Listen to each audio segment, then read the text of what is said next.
A paz do Senhor, amada igreja, amado irmão e irmã, sejam bem-vindos a mais um culto da série Falando de Deus. E hoje nós estaremos ministrando uma nova série de cultos, na verdade nós já começamos a ministrar uma nova série de cultos, cujo tema é liberdade. Se você perdeu a primeira série, você vai lá no playlist do canal do Ministério Folha em Branco, no YouTube, e lá você vai encontrar o culto que você vai poder assistir, tanto este passado quanto os demais cultos que já foram transmitidos pelo canal Ministério Folha em Branco, e vai se alimentar da palavra do Senhor. Esse tema liberdade é um tema muito interessante e nós vamos aprender muito estudando e aprendendo o que Deus tem a falar aos nossos corações. Eu quero fazer uma introdução. Essa semana, eu e minha esposa, a pastora Angie Medrado, nós estávamos falando e conversando um pouquinho sobre a família. É importante, né, a gente falar a família e relembrando algumas coisas. Falamos muito sobre a mãe dela, da pastora Angie Medrado, como ela era uma pessoa muito forte, apesar de ser assim tão frágil olhando para ela, mas forte porque ela venceu vários obstáculos, né, principalmente em poder criar as filhas depois da morte do marido. Ela adorava também a nos visitar, e sempre que ela vinha nos visitar, a gente morava ali perto do Guarapiranga, ela passava na feira para comer um pastel. Ela adorava comer o pastel, né? Concordo com ela, porque pastel de feira realmente é muito gostoso, é muito saboroso. Também falamos um pouquinho do meu pai. Meu pai era neto de italiano, ele falava o que pensava sem medir as consequências. Então, às vezes, ele falava as coisas assim, e ele era meio turrão, né? Mas era o jeito dele. Ele era muito verdadeiro, ele adorava comer, nossa, ele adorava um bom prato, né? E o seu maior prazer era sair, né, com a gente, passear e comer num restaurante, poder apreciar aquilo que ele gostava, né? E coisas simples, né? Que você via nos olhos dele o quanto o alegrava.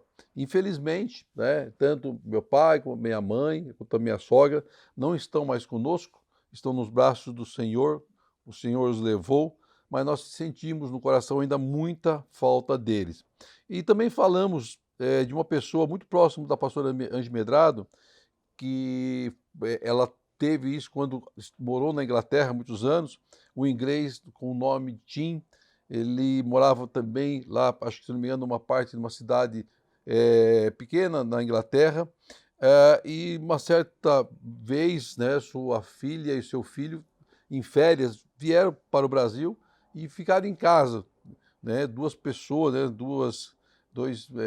um rapaz e uma moça muito simpáticos, muito agradáveis, né, hoje já são casados, já têm até filhos, né, mas alguns anos depois, né, alguns anos atrás, perdão, a pastora recebeu uma ligação do Tim, na época ela nem era pastor ainda, mas ele havia falado que ele tinha no máximo 6 meses de vida, devido a um câncer que ele estava enfrentando, muito agressivo. Foi um choque, mas ele acalmou o coração da pastora, dizendo que ele estava feliz porque sabia, estava feliz, estava em paz, porque sabia e tinha certeza que encontraria com Cristo. E até então nós não sabíamos que ele tinha aceitado a Cristo, tinha aceitado a Jesus, e aí ele contou para a pastora qual foi a sua experiência, como aconteceu, né? Então disse ele que ele estava no pub, né, é o tipo de um bar em inglês, muito comum na Inglaterra, e estava nesse pub, e qual ele frequentava, e lá estava um pastor reunido com algumas pessoas da sua igreja, discutindo alguns assuntos bíblicos. Diferente do que muitos pensam, que acha que um pub ou um bar não é um lugar que só se frequenta pessoas que querem encher a cara, engano, né? Muitos vão lá sim para beber, outros vão lá sim para festejar, mas muitos vão lá para comer ou para passar uma tarde ou para tomar um café, né, e conversar. E esse pastor, então, ele estava lá com os membros da igreja e eles não estavam bebendo, mas estavam conversando sobre a Bíblia. Era um local que eles gostavam de se encontrar. E foi nesse pub que Tim, então, ouviu a conversa deles e começou a se interessar pelo que eles estavam falando, se interessar pelo assunto bíblico ao qual eles estavam lá discutindo. E então ele se aproxima deles, né? E ele diz que gostaria de entender, que gostaria de saber quem era esse Jesus. E resumindo, o pastor, aquelas pessoas que ali estavam, né, levaram a Tim a palavra de Deus, ele aceitou a Cristo, né, desceu as águas, pelo que eu sei, né, e teve uma vida transformada.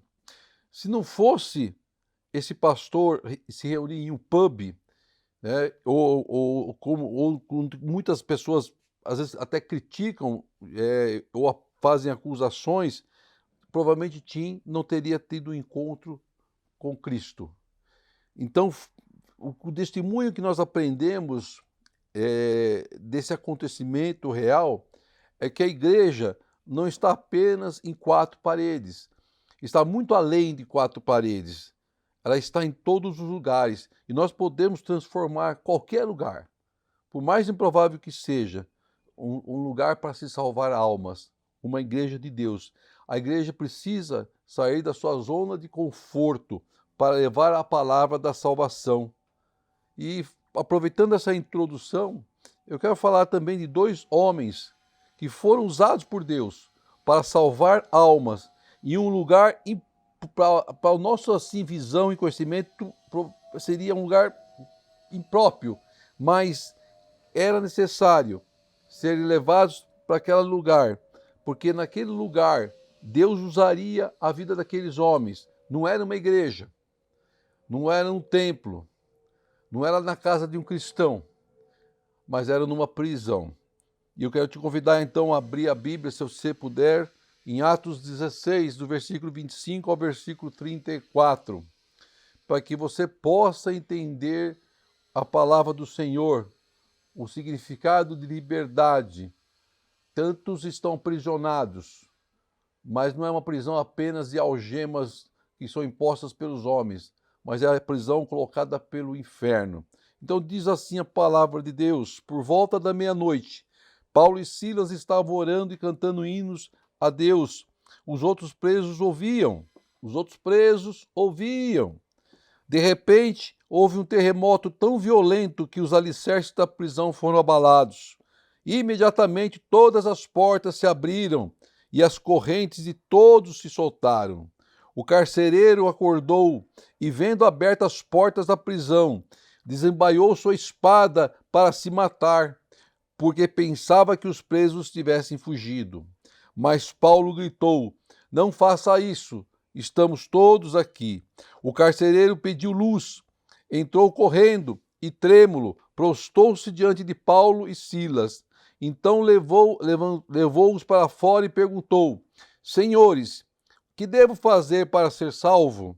E eles responderam: creiam no Senhor Jesus e serão salvos você e os da sua casa. E pregaram a palavra de Deus, e ele e a todos os de sua casa, a todos da sua casa. E naquela mesma hora da noite, o carcereiro lavou as feridas deles. Em seguida, ele e todos os seus foram batizados. Então os levou para fora de casa, serviu-lhes uma refeição e com todos os de sua casa alegrou-se muito por haver crido em Deus. Aleluia, glória seja dada a Deus. Vamos entender então primeiro por que Paulo e Silas foram lançados em uma prisão. Injustamente, diga-se passagem. Quando eles estavam pregando para as mulheres da beira do rio, uma delas chamava Lídia, temente a Deus, e ela se batizou. Então, quando eles saíram para a oração, uma jovem que tinha espírito de adivinhação e que dava grande lucro aos seus senhores, passou a seguir Paulo e Silas. Essa jovem com espírito de adivinhação falava em alta voz a Paulo e Silas que eles eram servos do Deus Altíssimo. Ela, apesar de estar com espírito de adivinhação, ela revelava isso para onde quer que ela passava. E isso se repetiu por vários dias, até que Paulo então repreende o espírito de adivinhação daquela mulher, daquela jovem, e o espírito sai dela. Então os senhores que ganhavam dinheiro com o espírito de adivinhação que estava naquela jovem se revoltaram. E por esse motivo, Paulo e Silas foram açoitados e levado à prisão. por ter liberto uma mulher que estava aprisionada. Muitos, irmão e irmã, muitos não entendem e não aceitam a nossa alegria de estar em Cristo e tentam de toda forma nos minar, todas as formas explorar para tentar nos colocar no fundo do poço. É assim que o mundo faz. Pelos relatos dos acontecimentos, é certo que Paulo e Silas foram presos injustamente. Eles não fizeram nada de errado. Eles apenas livraram aquela mulher de uma prisão. Então eles foram presos, provavelmente, por questões políticas, além das financeiras, como acontece hoje em dia. Foram presos por questões religiosas. Vemos isso acontecer no Irã, vimos isso acontecer no Afeganistão. A prisão na época dos fatos não era um lugar muito agradável de estar. Eu acredito que nenhuma prisão em qualquer época é muito agradável de estar. Mas naquela época, da época de Jesus, eram locais úmidos, escuros, sujos, lotados de presos, provavelmente fedorentos, cheios de enfermidades, cheios de doença. Isso também não mudou com o passar do tempo. Se você pegar na história das prisões nazistas, né, você vai ver lá que o quadro era muito semelhante. Se você pegar no Brasil, na época que existia o Carandiru, também era uma situação muito semelhante. Se são lugares tão terríveis para quem cometeu um crime, imagine estar lá aquele que é inocente, que não cometeu o crime algum, como é o caso de Paulo e Silas. Qualquer um no lugar de Paulo e Silas ficaria indignado, ficaria provavelmente irritado, não aceitaria essa situação. Mas eles não murmuraram, eles não reclamaram, eles não invocaram os seus direitos, eles não pediram para chamar um advogado, eles não ameaçaram ninguém de processo. Eles começaram na prisão a fazer aquilo o que todo crente deveria fazer: louvar ao Senhor, agradecer ao nome de Deus, porque tudo está no controle de Deus. Então o versículo 25 diz que por volta de meia-noite, não sei que horas foram levados presos, mas por volta de meia-noite, eles estavam orando, eles estavam cantando. Enquanto eles louvavam a Deus e oravam a Deus, a palavra diz que os outros presos ouviam, estavam atentos. Presta atenção da importância do nosso testemunho. Outros presos ouviam. Aqueles que estão dos seus vizinhos vão ouvir o seu louvor. Na sua empresa, quando você estiver orando na sua mesa, os colegas de trabalho vão ouvir a sua oração. Aqueles que estão próximos de você vão ouvir o seu louvor e sua oração. Veja como é importante o nosso testemunho. Eles eram servos de Deus, servo do Altíssimo, assim como você, assim como eu. Mas eles estavam numa prisão, e dentro da prisão eles continuaram a servir a Deus e ser testemunho vivo de Cristo.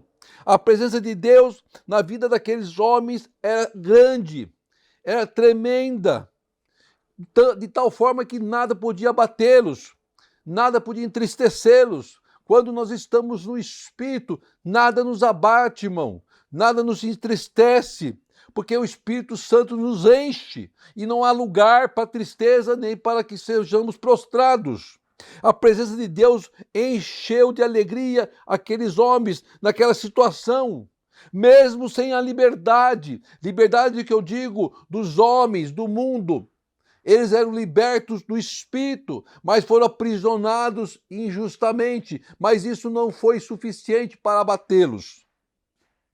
Mesmo que estejamos em meio da luta, mesmo que nós estejamos no meio do olho do furacão, mesmo que estejamos na escuridão do mar e na tempestade, Deus sempre estará conosco.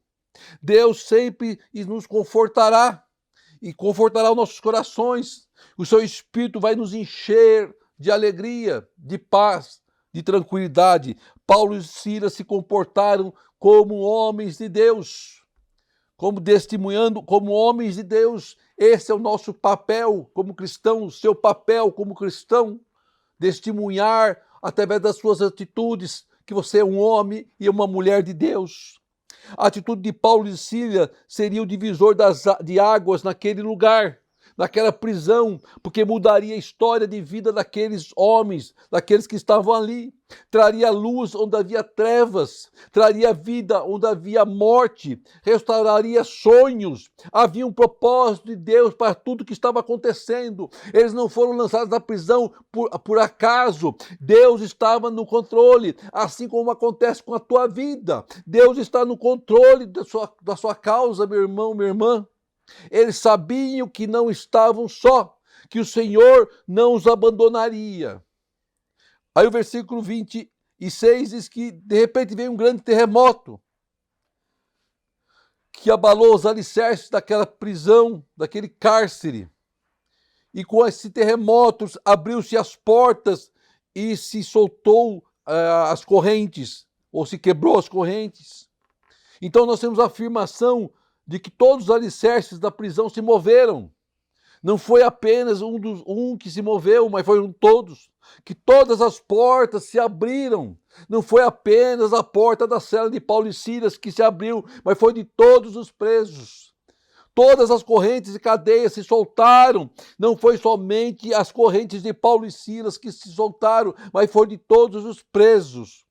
O poder de Deus invadiu aquele lugar de tal forma que, além de Paulo e Sílas ser alcançado com a bênção, com a presença de Deus, aqueles presos, aqueles homens também foram impactados com o mover do Espírito naquele lugar.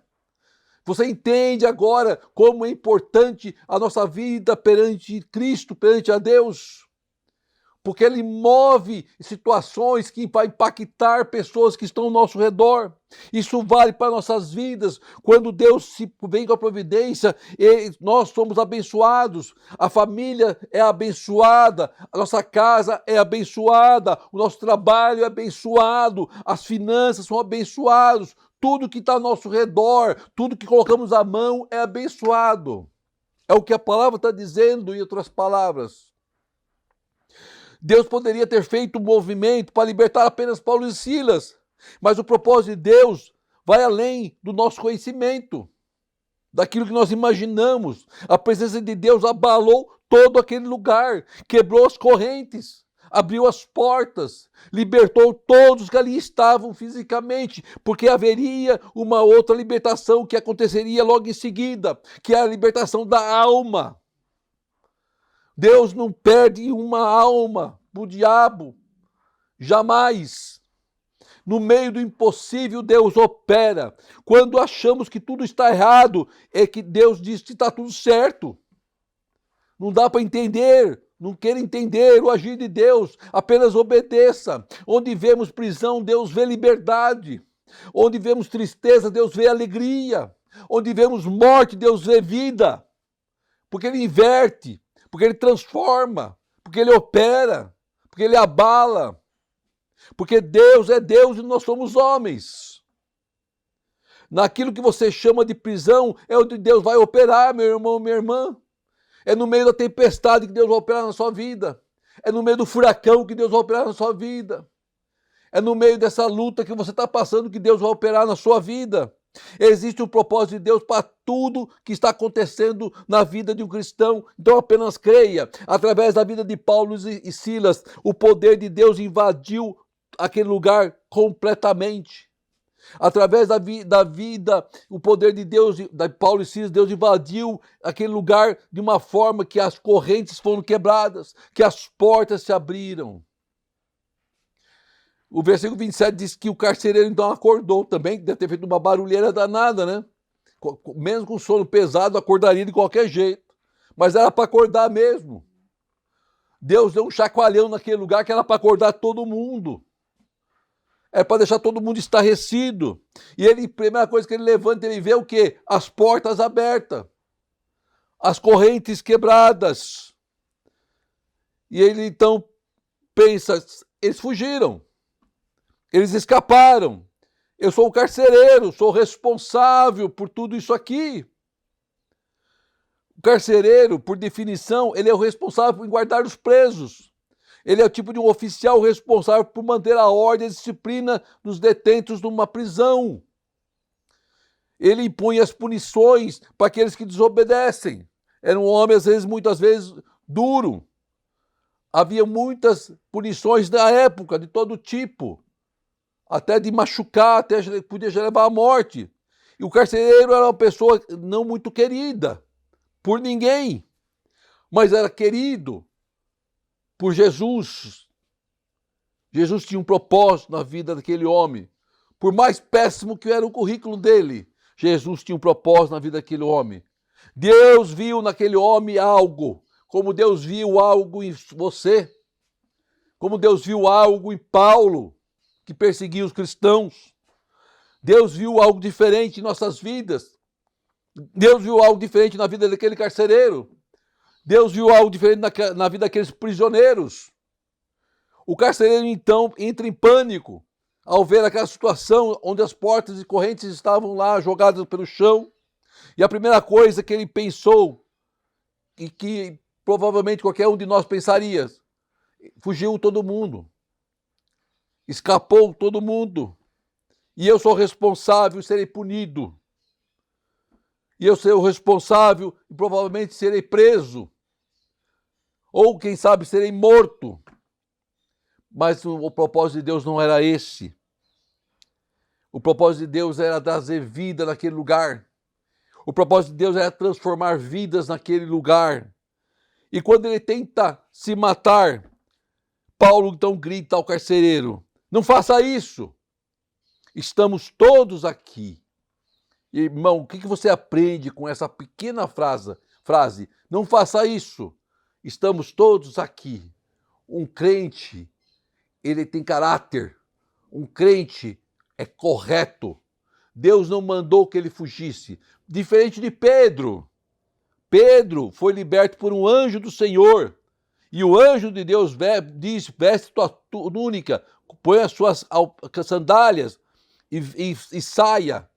O anjo de Deus abriu as portas para que Pedro fugisse, para que Pedro saísse. Mas no caso de Paulo e Silas, Deus não mandou que eles saíssem da prisão. E ali eles aguardaram, porque Deus usaria a vida deles para transformar a vida daqueles que lá estavam, principalmente do carcereiro. Paulo e Silas não fugiram, porque era propósito de Deus que eles aguardassem, para que umas vidas ou algumas vidas fossem salvas. Os demais presos que estavam naquele lugar, eles não poderiam ter fugido? Será que Paulo e Silas teriam autoridade para falar para aqueles demais presos para eles não fugirem? Eles fugiriam? Não, não fugiram. As portas estavam abertas? Estavam. As correntes não estavam quebradas? Estavam. Mas eles não estavam condenados? Estavam. Eles tinham que dar satisfação para alguém? Não. Eles teriam liberdade garantida se fugisse? Sim. Mas era somente essa liberdade que Deus queria para aqueles prisioneiros? Não. Deus queria dar para eles uma outra liberdade, meu irmão. A liberdade das suas almas. E eles permaneceram na prisão e não fugiram, porque o Espírito Santo tocou no coração deles. Porque o Espírito Santo agiu naquele lugar de uma forma sobrenatural. Aquelas portas não se abriram pela força do homem, mas pela força de Deus. Era Deus que estava naquela causa. Era Deus que estava naquele movimento. E o Espírito de Deus que estava naquele lugar, que enchia aquele lugar, porque havia um propósito que precisaria ser concluído, assim como há um propósito de Deus a ser concluído sobre a tua vida. Não importa o que você esteja passando, há um propósito de Deus para a sua vida, para o que está acontecendo. Então a palavra diz no versículo 29 que o carcereiro pediu luz para poder confirmar o que ele estava vendo, por ser um lugar escuro. E disse que ele estava com medo. Mas quando ele viu Paulo e Silas, o que ele fez? Ele desmanhou a espada e atacou os dois? Não. Ele se prostrou diante deles. Porque ele reconheceu naqueles dois que eles eram homens de Deus. Quando nós estamos na presença de Deus, o inferno, qualquer um, vai reconhecer em você que você é um homem e uma mulher de Deus. Então o carcereiro pediu a luz para que ele pudesse ver o que realmente estava acontecendo, porque os seus olhos até então estavam cegos para as coisas de Deus. E o carcereiro então entra na prisão. E na prisão ele dá um salto para dentro da prisão para se prostrar à frente de Paulo e Silas. E eles reconhecem aqueles homens como sendo homens de Deus. E o que está acontecendo era algo sobrenatural. Ele sabia que estava à frente de dois homens de Deus. Ele sabia que não havia culpa a ser imputada naqueles homens. Ele sabia que Deus estava fazendo tudo aquele movimento. Ele sabia que um terremoto não quebra correntes, não abre somente portas. Um terremoto coloca tudo por terra. Um terremoto vem para tirar vidas e não para dar vida. Mas aquele terremoto veio de Deus. Aquela era uma situação diferente. Era a voz de Deus que abalou aquele lugar, que afetou os alicerces, que quebrou as correntes, que abriu as portas, que trouxe esperança, que trouxe alegria, que trouxe vida, que trouxe bênção, que trouxe salvação para aquele lugar. Temos que entender o porquê que as coisas estão acontecendo, que aos nossos olhos parecem ser terríveis, mas para Deus é o início de um novo tempo, de uma mudança. Aí no versículo 30 então, diz que o carcereiro levou Paulo e Silas para fora. E ele diz então a frase que nós esperamos, que toda boca fale, que toda boca confesse, o que devo fazer para ser salvo, o que eu preciso fazer para aceitar a Cristo como meu Salvador e Senhor. O carcereiro foi tocado pelo Espírito Santo, retira para fora Paulo e Silas, não os culpa de nada, e o seu coração tocado por Deus, ele pergunta: eu quero ser salvo. Esse é o objetivo que somos escolhidos por Deus, para levar a salvação, somos instrumentos do Senhor a levar a salvação, a palavra que transforma e que salva. Você entende agora como Deus opera? Quando pensamos que estamos presos, é quando estamos livres. Quando achamos que tudo acabou, para Deus está apenas começando. Quando pensamos que não tem saída, para Deus existem várias saídas. Quando pensamos que as portas se fecham, para Deus estão se abrindo. Então não quero entender o agir de Deus. Deus age da sua forma. As coisas de Deus são loucuras para o mundo, mas para nós são esperança, para nós é vida, para nós é alegria, para nós é salvação, para nós é cura. O pastor Hernandes diz sempre que nós não conseguimos ver depois da curva, mas Deus consegue, porque Deus é Deus. Aí o versículo seguinte, o 31, diz que os paulistas dizem para ele: creia no Senhor Jesus, será salvo você e sua casa. E eles pregam a palavra àquele carcereiro e a todos da sua casa, a todos da sua família. E naquela mesma noite, os carcereiros cuidou deles, lavou as feridas deles. E diz que Paulo e Silas batizou ao carcereiro e toda a sua família. E foram batizados, foram transformados, foram libertos. A palavra se cumpriu. E depois eles tomaram uma ceia, uma refeição, e todos se alegraram. Quando uma alma se rende a Jesus, o céu entra em festa, irmão. Nós nos alegramos. Para um servo de Deus, usado por Deus, ver uma alma entregue a Jesus, pulsa em nosso coração forte a alegria. E entendemos que todo sacrifício valeu a pena. E sempre vai valer a pena. Vemos nessa palavra toda uma família sendo salva, vários presos sendo tocados. Paulo e Silas não estavam em um púlpito, Paulo e Silas não estavam com um microfone, nem com uma banda, nem com luzes, nada disso, mas nada disso importou para que eles pudessem pregar a palavra de Deus, para que eles pudessem ser usados por Deus. Eles estavam sim numa igreja, no meio de uma prisão, num lugar escuro, num lugar úmido, num lugar fedorento, mas nada disso impediu deles pregarem, de levarem a palavra.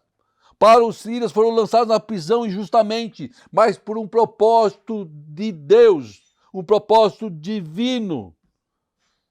Foram açoitados, foram presos, estavam feridos, mas mesmo assim não cantaram louvores ao Senhor, mesmo assim oraram ao Senhor, Mesmo assim glorificaram ao Senhor e o resultado foi que eles viram o sobrenatural de Deus.